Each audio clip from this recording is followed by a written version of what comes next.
This is not the end. He told his followers. The worst part of falling wasn't the impact, it was the silence afterward. For weeks, Isaac drifted through life in a haze. His once thriving business was barely surviving.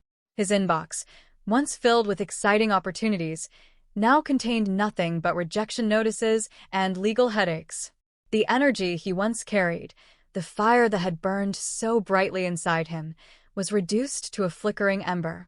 He had built everything from nothing, and now it felt like he had nothing again. One evening, after another failed attempt at salvaging his career, he found himself in a quiet cafe, the kind of place where nobody would recognize him. His hood was pulled low, his hands wrapped around a cup of black coffee that had gone cold. He barely noticed. He stared at his reflection in the window, the city lights casting harsh shadows on his face. He looked older, tired. Maybe this was it.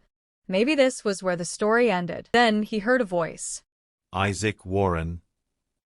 He turned, half expecting another disappointed ex-client, another person ready to tell him how much he had let them down.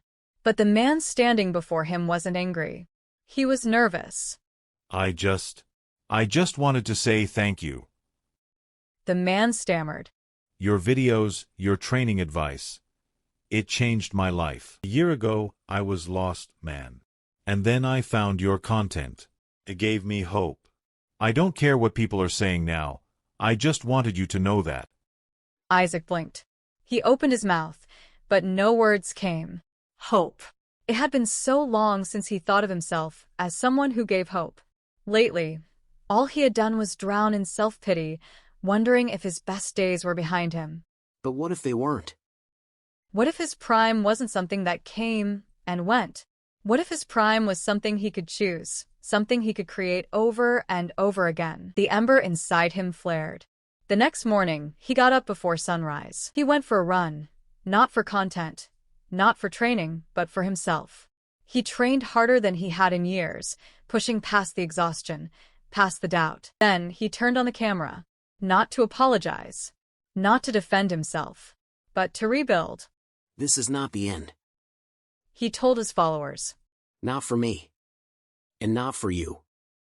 Some people had already moved on. Some still doubted him, but it didn't matter. Because for the first time in months, Isaac wasn't looking back. He was looking forward. And he knew, without a shadow of a doubt, he was still in his prime. And he always would be.